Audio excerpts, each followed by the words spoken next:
All right, everybody, welcome to Losing Your Mind with Chris Cosentino, and I am sitting here with Allie Tetrick. So for those of you who aren't familiar, she is a Dirty Kanza winner. She has raced on the Women's Pro Tour all throughout Europe. She has also done multiple, what are you on, 2 gravel worlds? Yeah, I'm on 2. 2 gravel worlds. And a plethora of other wins. I mean, I'm going to let her go through her win roster because I can't keep up with them all. But, you know, the interesting part is that Allie is based here in Petaluma and has transitioned from the road to the dirt and is racing the gravel scene. She is a huge ambassador for Specialized and multiple other companies. I mean, she's been working her butt off and racing her butt off for years. So, and I think one of the things that, you know, Allie and I, you know, talked about a lot today on our ride on the little narrow gravel roads that we rode on, is about our brains. And I think that's something we'll get to a little bit later. But Allie, welcome. Thank you. Thank you so much for having me. I feel right at home here. So thank you so much for having me. Definitely connect on a lot of levels, from good food, bike riding on everything from pavement to dirt, and enjoying the good life, right? Yes, for sure. Very much so. So let's start how did you get onto the bike, and because you didn't start early, you started later, right? Yeah, so I actually was born and raised in California, born on a cattle ranch in Los Alamos, California, so pretty far from civilization, and then grew up the rest in Redding, California, so super NorCal. Whoa. Yep. So working cattle ranch, my parents still have it, so I didn't do a ton of organized sports until high school. Played tennis, and I ended up playing tennis in college on a full ride scholarship, NCAA tennis at Abilene Christian University in Abilene, Texas. Wow. And studied biochemistry, and honestly, the bike was probably the last thing from my mind, because I thought bikes were pretty dorky. We you know, you wear those like tight little outfits that have all those colors on them, and I didn't really think that was my calling. My grandfather, who didn't start riding bikes until after the age of 50, Army veteran and contractor. And he kept telling me, Al, you could go to the Olympics. You could come ride bikes. And I'm like, look what you wear when you ride bikes, man. Like, I'm wearing tennis skirts. I want my nails done. I like those visors. Like, that's what I've got, you know. And then after I graduated college, I still had a competitive edge, couldn't play tennis anymore. I hurt my knee. And so I started running, which turned into triathlon. And eventually I was like, well, maybe I'll try this bike racing thing my grandpa keeps telling me about. And by the way, I mean, my grandfather did pass away this last year, which was super hard for me at the age of 87. But he was still riding his bike until 87. He has 17 national titles to his name. I mean, the guy was fast. But that's amazing. Yeah. Longevity in sports is crazy. So one day I just showed up in Colorado with a bike, and I'm like, all right, Grampy, I got it. I got a bike, and I showed up to a couple bike races and won them, and got invited to the Olympic Training Center, got a pro contract, raced for the national team, all within 6 months of starting to ride a bike. I'm going to tell you, I pinned my number upside down, couldn't clip in, and fell over at a couple start lines, but it's been a wild ride. So 10 years later, here I am. That's amazing. And I mean, it goes to show you, like, if you want to do something, you have the skill set. You can just do it.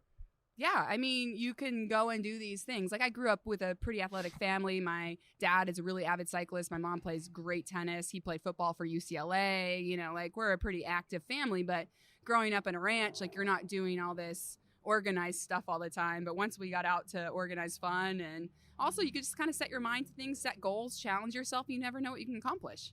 So let's kind of go over some of that. So, like, you went to Colorado, you went to the Olympic Training Center, you raced in Europe. You've been all over. I mean, you've raced all over. I've raced on every continent except Antarctica. See, that's amazing. Yeah. And I think it's that the sport has allowed you to travel the world. Yeah, and I never had been out of the country until I was 23 years old, and then suddenly there I am, and I'm like, cool, see you guys. And then, 10 years later, I'm sitting here going, did I just do that? It's inspiring. It's inspiring for so many people. I mean, cycling is truly, and I think one of the conversations I had the other day was with Andrew Talansky saying it's truly one of the last sports around where you can actually have a conversation with a professional, where you can get close to the event, physically close, unlike football, basketball. I mean, you can get somewhat close to basketball and hockey, but there's still a barrier, right? There's still cycling. You're allowed to talk, and you want to talk to not only, the professionals want to talk to their fans, and that makes it even more inspiring for a younger generation of women. Exactly. I think one of my favorite things about cycling, and I have raced at the world's highest levels in cycling all around the world, and medaled at world championships. I'm a gravel world champion, and I've done all these crazy things. But transitioning into gravel racing, which is even cooler, because before I'm sitting there and yes, I'm racing the Tour de Flanders, I'm racing the Tour de France, I'm doing the Giro, or doing these incredible feats, but I still felt like I was operating in a bubble, because you've got your team bus, you have your caretakers, and you're not really interacting. Now when I do gravel or these fondos or things like your events like Campo Velo, I get to come out and just ride with people. I get to talk a lot of shit or tell good stories, be entertained, and meet this audience that's supporting me and doing something I love. And they're also challenging themselves and doing this sport. And we all have this kind of same common interest. And you get to meet these crazy, like-minded people, which is why you and I are sitting here.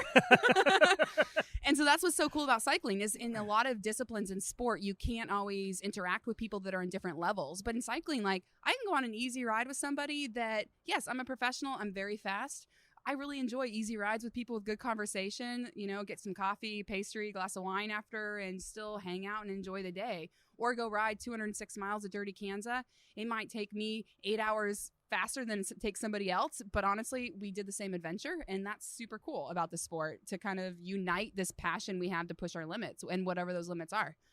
I think you just said something that's really important. I think pushing your limits. And I think there's different ways that people find what their limits are. And I think it's a really powerful thing, right? I mean, you've pushed your limits above and beyond. I mean, racing, when you talk about racing in Europe and you talk about racing, what is the correct term for the Giro de Femme? They have all these fancy. Yeah, I just called the Giro. It's fine. Yeah, so there's the Giro, and then you have the Tour de France, you have Flanders, you have these events that are monumental in cycling, and you're pushing yourself beyond. Like, you put yourself in the hurt cave to finish those things, to do those things at the utmost level. And it's like, how do you find where that level is? Whether you have a coach or not, you got to find that level, then you got to break it, and then find that new level of hurt cave again, and keep pushing the hurt cave farther and farther away. Yeah, I think that's what's so cool about cycling, is that there's so many different disciplines. Like today, you and I went on a really great bike ride, but you pushed my limits, because you're taking me on what he called, I'm going to tell you, skinny gravel roads, which was a bunch of gnarly single track, which I don't do. There was gravel, and the roads were skinny. Yeah, which, you may or may not fall off a cliff. So it's funny, though, there's so many disciplines in cycling, whether it's track, cyclocross, road, gravel, mountain bike. I mean, it's endless, and it can suit all sorts of body types, and whatever your limits are, whether it's mental, physical, emotional, endurance or anaerobic, aerobic. I mean, there's so many ways you can push yourself. So like, I'm still trying to figure out like how far I can go in this sport. And that's what's so intriguing about it, and addicting, and also just really inspiring, because I think this sport's for life, which my grandfather taught me. So that's why I'm still here. See, that's what I think is awesome, is because it's a low impact sport, it allows people to start at a young age and continue for extended periods of time. And that's what's so great about it. I mean, that's why you're seeing so many chefs get into the cycling community, because it's low impact. We can't run. It's not good for us. We stand on our feet all day, and that's a high impact sport. But cycling, it's really low impact. It's great for your heart. It's great for your mind. You get, like we said today, we went places today and saw things that you couldn't see any other way unless you got on a bike. Well, and also I think cycling and food and wine and all the good life go really well together. And we can go out and we're currently sitting here in Napa Valley in St. Helena, actually, But we're sitting here and we could go check out your local produce. You can check out vineyards and you can actually see where you're sourcing your food, explore new areas. And I think that just kind of fuels the soul, fuels your heart, and of course your body, because we're going to eat some lunch soon. Yes, lunch is coming. So I want to talk a little bit about the brain. And you had 2 traumatic brain incidences, I'll say. I think that's probably the safest way to say it, or easiest way to say it. And I think you had to go through a lot to get back to where you are today.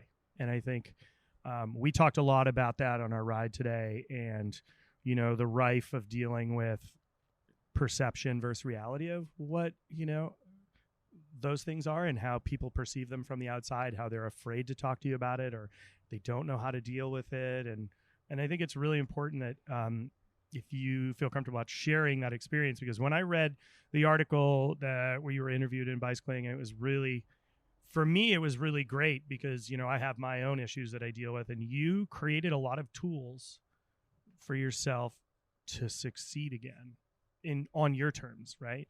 And I think there's a lot of people out there who could learn from those tools. Yeah, I think this sport we were talking about is very low impact, and it is low impact until, of course, you hit the deck, which then it becomes very high impact because, you know, there's asphalt or rocks or trees or whatever. And discipline. speed. And speed. And those funny clothes you were talking about earlier. And those funny, like you're basically riding around your underwear. Pretty much. Right. And you hit the deck. And in my case, it was at 45 miles an hour to 0. And didn't slide, no blood, nothing. But I hit my head, shattered my pelvis, and was airlifted out, you know, life flight, unconscious for a while. And what year was this? 2010. And I was so fixated on coming back from that crash because I was going to go to the Olympics. I was going to do all these things. And as much as I had thought I was so much more, I realized my identity was probably all chiseled into this bike racer Alison mold because I was so goal oriented, which we all are, but I was so focused on these goals that I think I lost my identity as other things. So when I was trying to come back from this injury, I probably ignored the mental health side of things and was very fast coming back. But when I crashed again, that's probably when the lights went out because that caused a lot of extra trauma, another head injury on top of a traumatic brain injury. Had to relearn to read, dealt with a lot of mental health things like depression, anxiety, suicidal thoughts. And, you know, I didn't know I was going to make it. So I had to come back from that, which was really hard. So I had to learn to separate my identity as a professional bike racer to realize I was so much more. You know, I'm a daughter, I'm a friend, you know, I'm a sister. You're a human. You're a person. There's more to life. There's more to life than that one thing that you think you have to have. Like success has different definitions for everyone. And yes, we all want to PR or want to have the best restaurant in the world or, you know, please your customers. You know, be the best husband. You know, you all want to be these things, but you at one point need to also take care of yourself to make sure you're the best human being possible. And honestly, for me, it was by a lot of, I think, the grace of God, faith, my family, and going back to the basics to reestablish my foundation to then build back, being like, you know what? I want to go back to cycling. And my parents were terrified. They said, no, you're going to die. Like, you can't go back and race. And I said, if I don't go back and race, like, I will never do anything the rest of my life that scares me. I have to race again just to prove I can conquer this fear and conquer all these walls I've built up to protect myself. But I'm going to do it not just as a sole professional athlete. I'm going to do this as a very balanced human being that is going to make the funerals, is going to make the baby showers, and you know what, is going to have a glass of rosé at lunch because I'm not going to worry about that stuff to be more balanced and happy with who I am. And I think you just said something that's really poignant. It's you talked about giving up baby showers, funerals, holidays for your training and for what you viewed as your dream and your goals, which was to be a professional athlete. And that's very similar in my industry too. I mean, we give those things up nonstop. And And I think you're talking about being a parent, balancing your time, being this daughter, being able to have a glass of wine and a lobster club sandwich for lunch. Like, it's really about living, and then you end up having more success when you're living and living in the moment. And I think that's actually key. We forget that because we get so wound up. Yeah, I think you get really wound up and a little neurotic about it, right? And so you're looking at these results, and whether it's your ratings, or for me, it's the medals I get, or the points, or whatever I'm searching for. And I realized, I might not get all of that, but the other day, I got more when I was happier. And people would be like, "What's your secret?" And I'm like, I don't know. I had probably half a bottle of wine last night, and I actually didn't really care about this race, but I just won it. And they're like, "What did you eat?" And I was like, "Salami and cheese." I don't know. But see, that's great, because it's basic, pure, raw talent. You've pushed yourself. You are who you are. But at the same time, you're living in the moment, as well as accepting what happened and how to move forward from it. Right. And I'll tell you a little story about, I probably have definitely more than 2 concussions, but one being a traumatic brain injury and then a concussion following that. But I probably have had about 7. But the last one was pretty bad, which was the Pan American Games. And I lived like a monk, because that was my, way to prove I should go to the Olympics. I'm really working towards this goal, and I live like a monk up at altitude, shut everybody out of my life. You're weighing your food, you're eating crappy food, I'll be honest with you, because, heaven forbid you gain weight or whatever, and you're so focused on this goal. And then I failed at the event, right? I crashed, and I don't remember much. I missed turns on the course that I'd pre-written. It was pretty bad. And for 3 months, I was sitting up there like a monk, and then you want to call your friends, and you realize that they're like, "Hey, where have you been? Like, you're not giving us anything. Like, oh, we didn't even know you're still alive."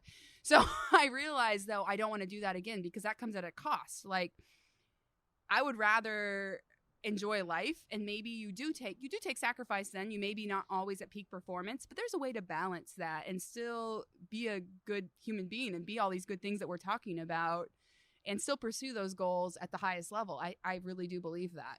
That's awesome. And I think you can eat if you want.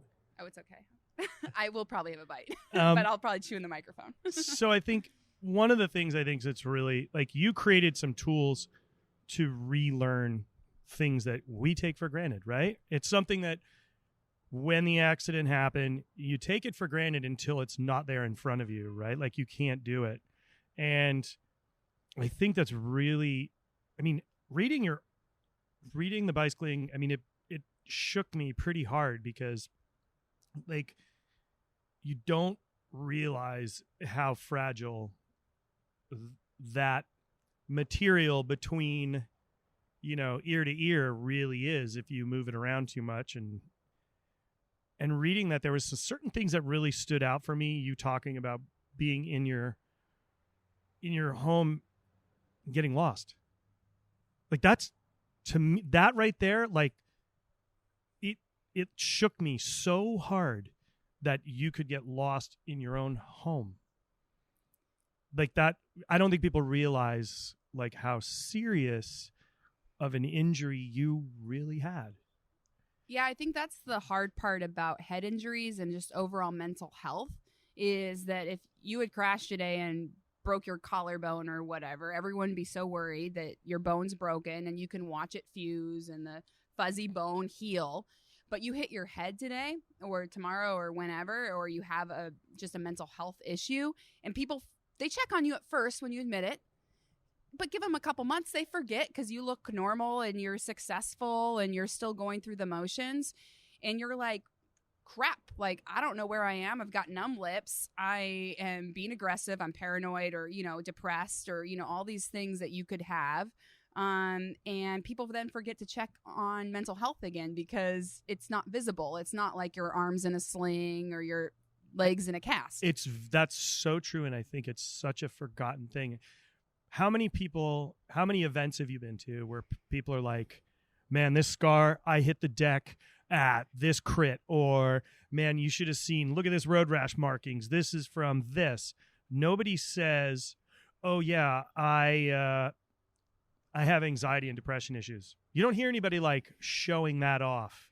And people say, oh yeah, I broke 4 fingers when I crashed on my bike at this, or look at this scar from the day I learned to shuck an oyster. And nobody talks about the mental issues. They always talk about the physical ones that you, like you just said, that somebody can see. And then, so there's taboo, is fear. And I think that needs to go away.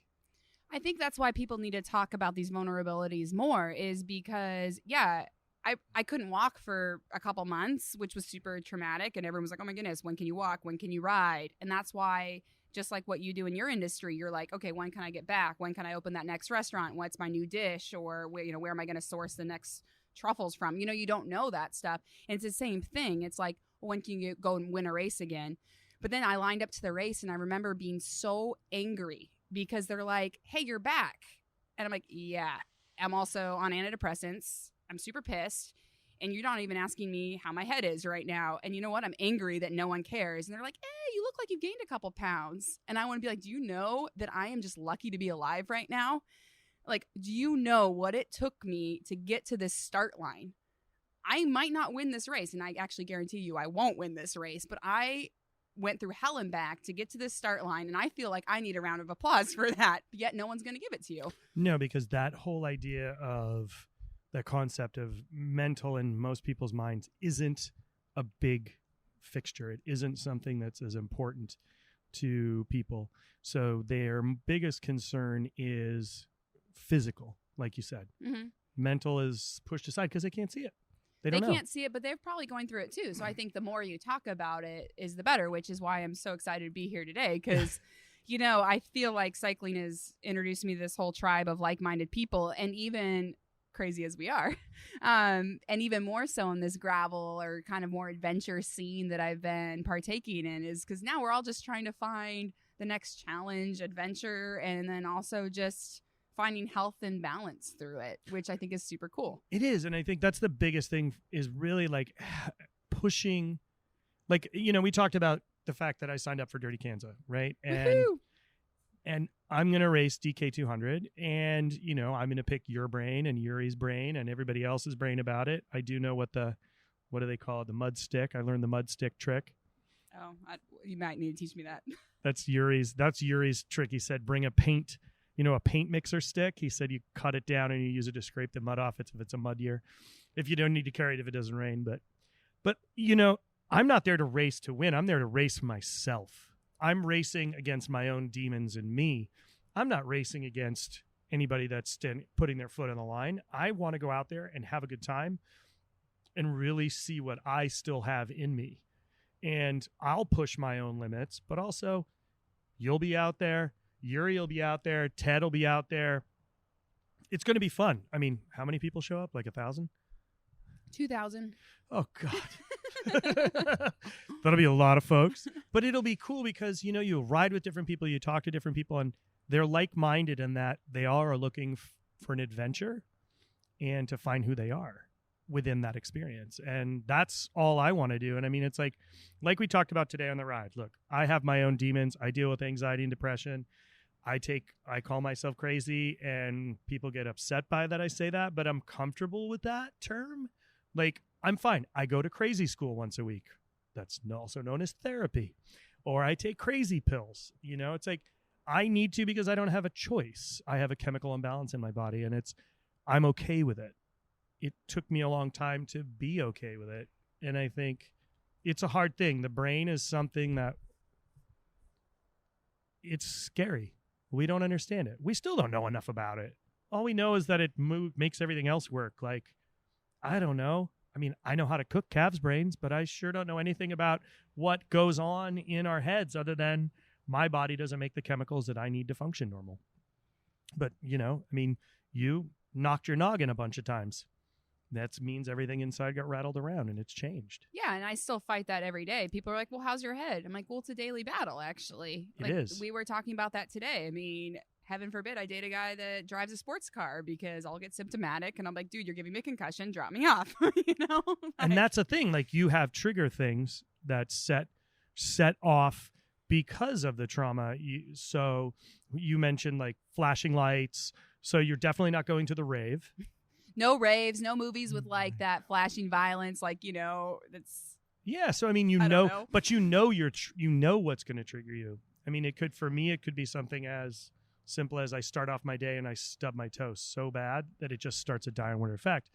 But it's how do we manage getting out from behind that is our goal every day. It's like, okay, let it roll. I keep telling myself, let it roll off your back, let it roll off your back. It's not that easy.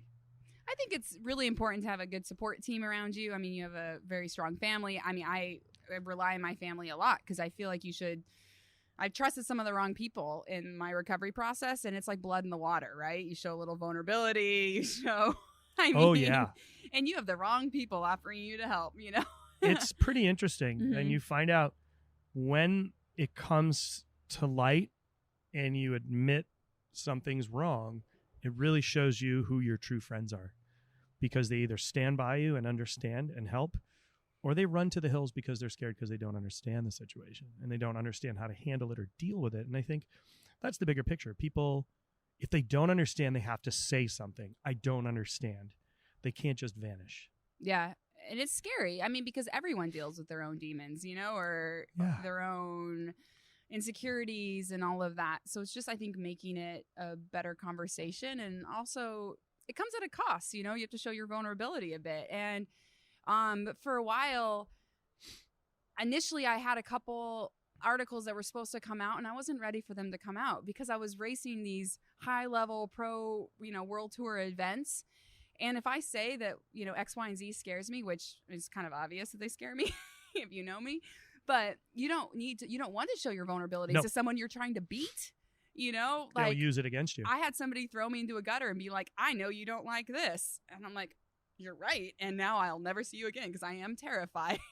And, they're using it against you. And so I think going into the gravel scene, I'm like, yes, I am scared of this. And it does humanize the sport because I can literally tell women and men and on the start line, they're like, oh, you must be, fearless. I'm like, oh no, I am so scared of everything in life. Like, do you know me? But no, I can still line up here. And this is just as challenging for me as it for you. Like, yeah, I might have different goals than you do in this certain day, but I'm still terrified. But I think I have to face that because I think if I ignore my fears, I don't think I'd be very happy or healthy either. That's a good point. And I think the moment somebody acknowledging your fears lets you succeed, acknowledging the problem allows you to grow. Right? Right. And it's hopefully everybody can figure that out at some point. Yeah, I did go to my I do and did go to my serving of therapy or whatever, crazy school as you say, as well. And what was really important for me was to learn. I had a life coach or therapist, sports psychologist, whatever, actually asked me, said, "Okay, Allison, you're coming into the final 500 meters of a race and you could win or lose, but if you go for the win, you're going to risk hitting your head again and going back to that very, very dark place that you do not want to be. Or you could touch your brakes and possibly not win, but be safe. And you choose to touch your brakes and be safe. Are you going to be okay with it waking up the next morning, choosing your mental health over succeeding?" And I looked at her with a very clear face and I said, yes, I will choose my mental health over other people's definition of success every single time. And she said, "Are you sure about that?" I said, yes. And I actually meant that. And I think about that every single day. Like, do I choose my mental health, my life balance, who I am as a human being over somebody else's definition or external validation? Yeah. And do I still win races? Yes.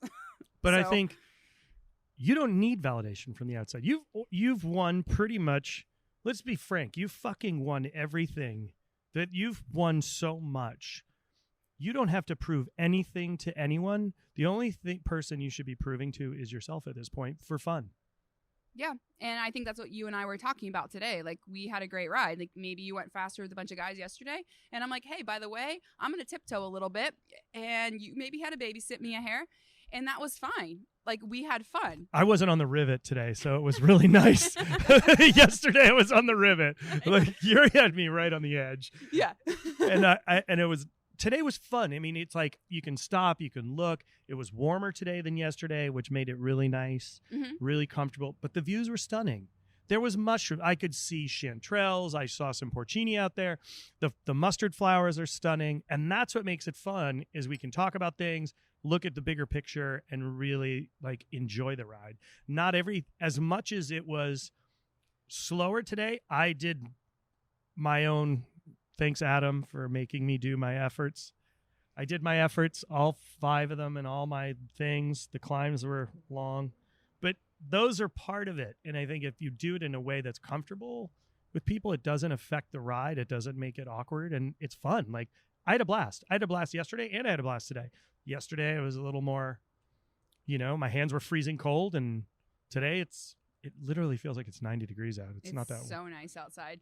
But I think that's what the bike should be. It can offer you challenges physically, or just maybe even you meet somebody that has new mental health conversations to have, and you go into this kind of crazy place. And you're like, this is not a bad place to be either. So I like good conversation, good rides, and today was warm, so I was very happy about that. It's very nice. Yeah.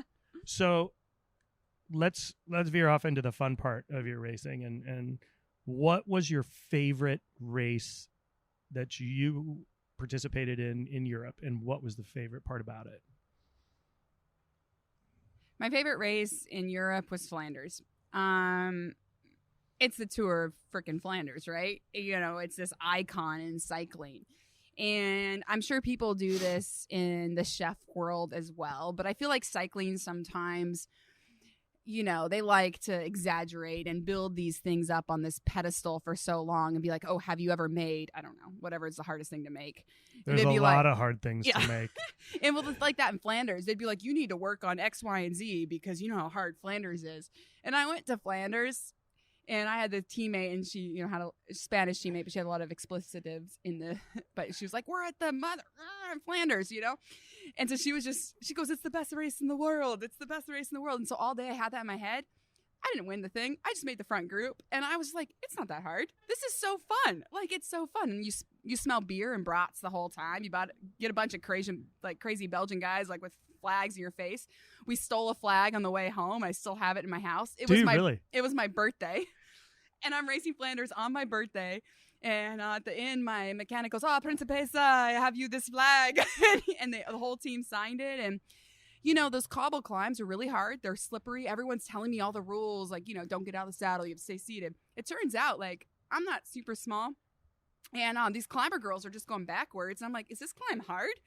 Crap. Like, I thought Flesh Wallone was like so hard. And Flanders, like we were talking about those climbs, for me, I'm like, this is my jam, which turns out is gravel. Oh my God. High rolling resistance, all power. I was like, this is the easiest bike race I've ever done. You got a bunch of drunk Belgian dudes like giving you brats. Like, sign me up for this. Get a couple sausage on the side. Yeah, I mean, I got to ride the Koppenberg. Yeah. That is not an easy climb. I love it. It is amazing.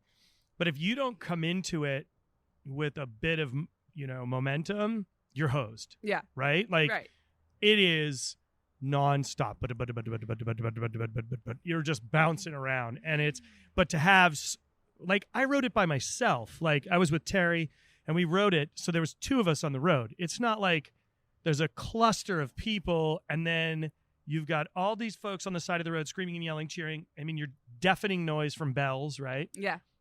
And you're packed.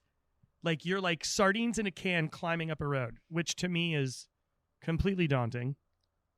What is the percentage of grade on that? I don't know. Hard. The percentage is hard. The percentage is hard, and it's rough. I mean, we did that the day before, and then we went out to do another ride the next day, but it was so beautiful. That area is beautiful, but it's cold. Yeah, it's cold. The couple times I did Flanders, I was actually lucky with the weather. It was actually kind of almost like a day like today. It was warmer than it should have been. It rained all night, but it would like warm up that day, which was quite nice. But it turns out, since I have that high fear factor, I was never very good at drafting anyway. And I was like, why do people draft? I think it's cheating. I like to have my own line, you know? And so when you get in Flanders or Pre-Roubaix or something like that with like these cobbles and all this, like drafting doesn't matter as much because the rolling resistance is so high. So you still have to have absolute power. And so that's why I was like, this is amazing. I train all year for this. Like, you guys don't know what I'm doing when I get dropped, but right now this is awesome. See, that's rad. And see, like, that is the excitement in your voice about that race, and it's like that feeling. That's why people do it. That's why that's why I go to the events. That's why you race. It's that excitement and that love of the sport and that feeling of, I almost feel like riding a bike has that freedom. It's like the first freedom you really get as a kid, right? Like, when I learned to ride my bike, I got to go away. Like, I was like, oh yeah, hey, look, I'm like a couple blocks away and my parents aren't here. This is cool, right? That's the same feeling. Every time I go out on a bike ride, it feels like that. I think that's what the bike gave me. I mean, coming from, tennis and all these things, but the bike gave me, I call it a freedom to express myself, which honestly is not always very graceful or glamorous or pretty. There's snot. You saw it today. There's dirt all over. I'm sliding down a mountain. Like, there's things that happen that are not glamorous. But the bike gives me the freedom to express myself. And whatever that grit and dark demons you're chasing out or euphoria at a beautiful green mountain view. I mean, you can just express so much on these emotions just on the bike that you can't see in a car drive or, and running's great, but you don't cover the distance. I mean, today we got to ride 50 miles or whatever around Napa and you get to see so many things and still back in time for lunch. Yeah. And you're back in time and yeah, people buy tour buses for that. And now I can eat this lobster club sandwich. Because you've burned enough calories to do so. Yeah. So that's your favorite race in Europe. Mm-hmm. What was your favorite in the US? And it could be anything. Can be dirt, can be whatever. I think I'll have to go to Dirty Kansas my first year that I won. Road racing, I have a ton of favorites. It's just, I guess most of my favorites I won. Sorry. But you always like things you're more successful at. Usually, yeah. That's usually the good things. But Kansas was really life-changing for me, transitioning from a full world tour road schedule to doing something that in my feed zone, I literally had, a bottle of bourbon, Mike's Hard Lemonade, donut holes, bacon. Like, I didn't know, I'd never ridden over 120 miles and I'd signed up for a 206-mile race. So I didn't know what my body would want or if I flatted and crashed or something. I was like, well, I should probably drink so I at least can celebrate the day for a second and just get over myself. So, by the way, I didn't drink any of that while racing because it turns out I was having a good day, but you never know. But there was something about Kansas that I thought was super inspiring. We've talked about Yuri and then the Rebecca Rush, of course, and they kind of encouraged me. And I was kind of having a little FOMO, fear of missing out, watching them. I'm like, that looks more fun. I'm in Europe, like getting like cow manure sprayed in my face day in, day out, and I'm like, this just...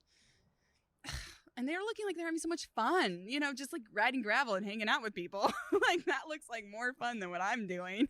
So I went and towed the line and, you show up there and it's 6 a.m. and there's 20,000 people cheering you on and you just go out on this adventure. And I pushed, I guess, new limits in my body that I had never ridden over 120. And then I rode 206 miles and I was like, oh, and I rode it pretty fast, and I met though a bunch of people and I rode a lot by myself, so it's not like I'm riding with those people all day, but at the end of the day, we all had that story to share. So it's like sharing a good meal, That's awesome. Like, you can still, maybe you didn't eat dinner with that person at their table, but you could talk about whatever you had and the wine you paired it with and what did you do that day to want to enjoy this meal? Who are you with? And it's, who did you push your limits with? Did you try this or that? Or, and like, I found that very intoxicating, I guess, in a way. And I was like, these are my people, actually. And that's all I want to do now is go and ride as hard as I can. Believe me, I have sweat, drool, blood, everything, tears streaming down my face. It's not pretty. I'm going as hard as I can. But I'm enjoying every freaking moment / fighting a lot of demons / meeting new things inside myself I didn't know existed. and that's the best part. I mean, and this, I think, if I'm correct, this past year there was a duplicate you, if I'm correct. Did I see that correctly on social media? Yeah, I had a cardboard cutout of myself. That was still in the bar in Kansas. Is it really? Yeah, it's still Yuri's too. We're in the bar. Oh my God. Sometimes I get photos. They're like giving us shots, Oh, really? Yeah. That's hysterical. Yeah, it's awesome. So what are your upcoming goals? I mean, there's many more events. There's new gravel events cropping up everywhere. There's, you're battling your demons every day. You're pushing yourself to new limits. What's your next goal? I've been really fortunate to work with Specialized the last couple of years and, into the foreseeable future, of course. So we get to kind of define our own goals and what we want to do. And yeah, I will go and toe the line again at Dirty Kansas this year. But something that's important to me, which is probably relative to a lot of people, I think, you want to make sure you're not putting too much pressure on yourself or, submitting to external pressures either. I do joke that I started gravel racing because you lower your tire pressure and my own pressure, and I want to have fun. So I actually am looking forward to some new events as well this year. Like we were talking about, I'm going to Iceland to do a gravel event, which sounds pretty #epic. And because who wants to use the word epic? It's so overused. We're not in Odyssey. And a 5-day event in Bend, Oregon. That one looks really cool. The Iceland event, there's so many good events. Yeah, people will write me, and I honestly just want to be like, hey, write me about your event, and I might show up, if it sounds really cool, and, people are out there enjoying their bikes, and we're eating and drinking and being merry afterwards and sharing war stories. That sounds like fun. I don't think it has to be about one race to win. And yeah, most of the time I do go really hard and I try to win and, prepare the best I can. But other times, most of the other times too, I just want to enjoy my community and what we're all out here doing to hopefully make the world a better place on two wheels. Perfect. All right. I got a couple things. A couple quick questions. They're super fast. Red, white, or rosé? Rosé all day. Beer or bourbon? Bourbon. Coffee or tea? Coffee with Baileys. Sea urchin or caviar? Sea urchin. Sashimi or nigiri? Sashimi all the way. Pork or beef? Beef. I was raised on a cattle ranch, by the way. Medium rare on the rare side. No sauces, salt and pepper only. Wow, very specific. Probably a, like a ribeye. Okay. Comedy or action? Comedy. We talked about that flashing thing. Oh yeah, true. So can I call that a rom-com? Can we do a rom-com instead? Yeah. And then the next one was Star Wars or Star Trek, but that can go back to your childhood. Star Wars. For sure. Okay. That's pretty much it. You want to eat. You want to eat. I see you staring at that sandwich. Well, you ordered me all this fancy food and it's just sitting here. Awesome. Well, thank you so much. I am looking forward to towing the line up there with you at Dirty Kansas and a whole bunch of other events. I'm sure I'm going to see you at the Grasshopper Series. And we're bummed we can't have you at Campo Velo this year, but I'm so sad. It's all right. You'll be freezing your butt off in Vermont. Will you invite me? Will you invite me next year? Still? Of course, next year. I want it on record right now that I have a lifetime invite. You have a lifetime invite. You just have to make sure that other event is in the same weekend. Okay, I will. I promise. Thank you. Thank you so much for having me. Of course.